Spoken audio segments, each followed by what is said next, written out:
सभी साथियों का स्वागत करता हूं अपने YouTube चैनल सुरेंद्र सिंह बोरा में।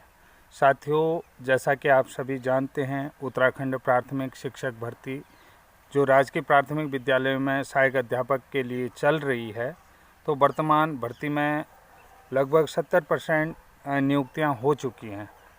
लेकिन इस भर्ती में एक स्थिति अभी तक साफ नहीं हो पाई है कि जो आरक्षण की स्थिति है वो आरक्षण की स्थिति किस आधार पर है। तो आरक्षण की स्थिति को लेकर के अभ्यर्थियों के मन में भी डाउट है और उन लोगों को अभी तक समझ में नहीं आया कि आरक्षण किस आधार पर दिया जा रहा है और कौन सा आरक्षण दिया जा रहा है, किस आरक्षण का लाभ उन्हें मिल रहा है। तो जो अभ्यर्थी आरक्षण के पात्र हैं या आरक्षण की श्रेणी में, उनको खुद भी नहीं पता है। कल जब मैं हल्द्वानी मार्केट में था तो मेरे को एक भूतपूर्व सैनिक मिले, तो जो कि प्राथमिक शिक्षक भर्ती में शामिल हुए हैं। तो उन्होंने कहा कि 2 बार जो है कि मेरा भर्ती काउंसलिंग में नंबर आ चुका है, लेकिन अभी तक मेरे को आरक्षण की स्थिति खुद समझ में नहीं आई कि आरक्षण की स्थिति क्या है। तो ऐसे में देखिए, सबसे पहली चीज़ है आरक्षण का जो मॉडल जो है कि रोस्टर में किस नंबर पर किस वर्ग का पद आता है। तो ये जो है कि आरक्षण की स्थिति उनके समझ में अभी तक नहीं आई। सबसे पहले जो बात कर लेते हैं, आपको मैं एक चीज़ और बता देता हूँ कि जैसे रोस्टर में किस वर्ग में किस पद का आता है। वर्टिकल आरक्षण में जैसे SC है, OBC है, EWS है और ST।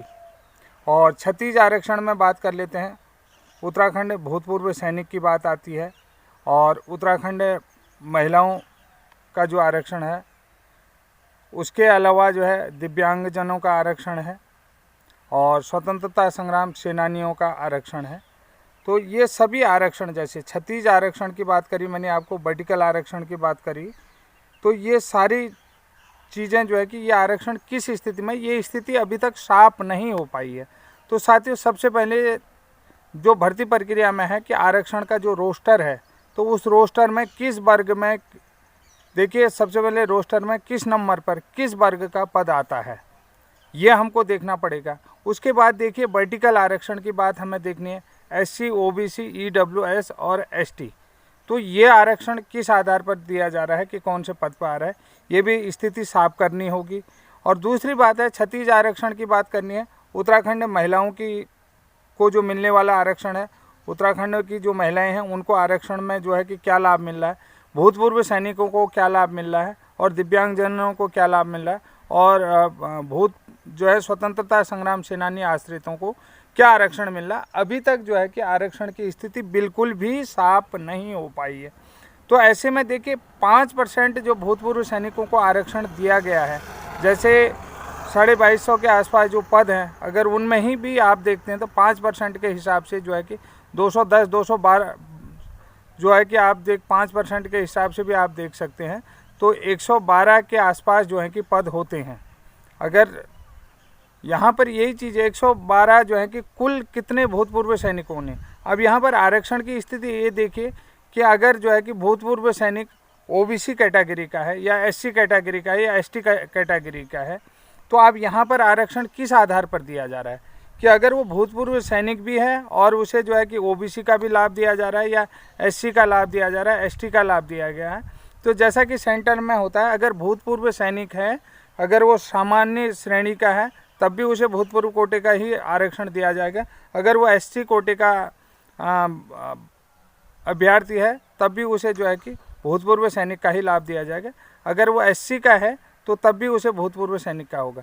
अगर ये चीज़ यहाँ पर देखना पड़ेगा कि अगर वो दो आरक्षणों का ले रहा है, OBC का या ST का भी मिल रहा है और OBC का भूतपूर्व सैनिक का भी मिल रहा है, ऐसा क्या स्थिति है, ये अभी तक समझ में नहीं आया, ना मेरे समझ में आया है ना अन्य लोगों के समझ में आया। तो ये स्थिति को भी साफ करना होगा, क्योंकि सेंट्रल में अगर भूतपूर्व सैनिक का कोटा रिजर्व है, भूतपूर्व सैनिक का पद रिजर्व है, चाहे वो किसी भी आरक्षित श्रेणी वर्ग का हो, अगर वो भूतपूर्व सैनिक है तो उसको नियुक्ति जो है भूतपूर्व सैनिक के ही कोटे में दिए जाएगी, उसी श्रेणी का आरक्षण उसको दिया जाएगा।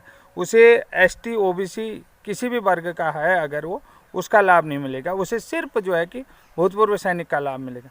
अब यहाँ पर देखिए स्वतंत्रता सेनानी है, आश्रित है, स्वतंत्रता संग्राम सेनानी का आश्रित है, और EWS में भी है।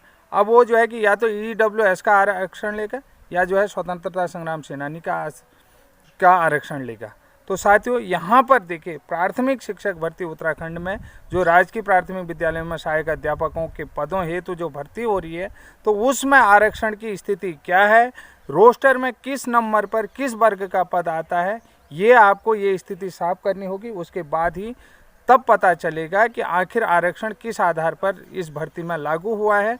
और सबसे बड़ी चीज़ है कि अभी तक मेरे भी समझ में नहीं आया, शायद अन्य लोगों के समझ में आरक्षण की स्थिति आई हो तो वो बात अलग है, क्योंकि अभी मेरे को थोड़ा सा मेरे संज्ञान में आई ये बात, तो मैंने देख लिया। मैंने कहा कि वर्टिकल क्षैतिज और जो है कि रोस्टर के आधार पर जो आरक्षण की स्थिति है उसमें मैं आगे जो है कि जाऊंगा, डीप अध्ययन करूंगा। हमारे साथ भी बहुत सारे EWS के भी हैं, SC के भी हैं, OBC के भी हैं, ST के कैटेगरी के हैं। तो आरक्षण में जो है कि उनको कितने पदों का लाभ हो रहा है, ये लाभ भी हमने देखना पड़ेगा। भूतपूर्व सैनिकों में देखना है कि भूतपूर्व सैनिकों के कितने पद आरक्षित हैं और कितने भूतपूर्व सैनिकों ने जो है कि अप्लाई किया है, और जो भूतपूर्व सैनिक रह गए हैं तो उन्हें आरक्षण का लाभ क्यों नहीं दिया गया है, ये सब देखना। दिव्यांग जनों की बात करें तो कितने दिव्यांग अभ्यर्थियों ने आवेदन किया है और कुल कितने पद दिव्यांगों के हैं और कितनों की नियुक्ति हो चुकी है और कितनों की रह गई है। अगर ये स्थितियां जो है कि पूरी भर्ती में जो है कि अब पूरी साफ करनी होगी, ये आप लोगों को करनी होगी, व्यक्तिगत तौर पे करनी होगी। यानी कि ये मैं नहीं कर सकता हूँ, मेरा काम है आपको बताना, मार्गदर्शन करना। अगर आपको जानकारी सही लगे, जानकारी की स्थिति सही लगती है तो आगे मुझे इसमें वीडियो बनाना है, इसके बारे में बताना है, नहीं बताना है। आप जिस भी आरक्षण श्रेणी के आते हैं, अगर अभी तक आपको उस आरक्षण श्रेणी का लाभ नहीं मिला है तो क्यों लाभ नहीं मिला है ये भी जानना आपका काम है। विभाग से जानिए, निदेशालय से जानिए, आपके आरक्षण श्रेणी में आपको ये लाभ क्यों नहीं मिला।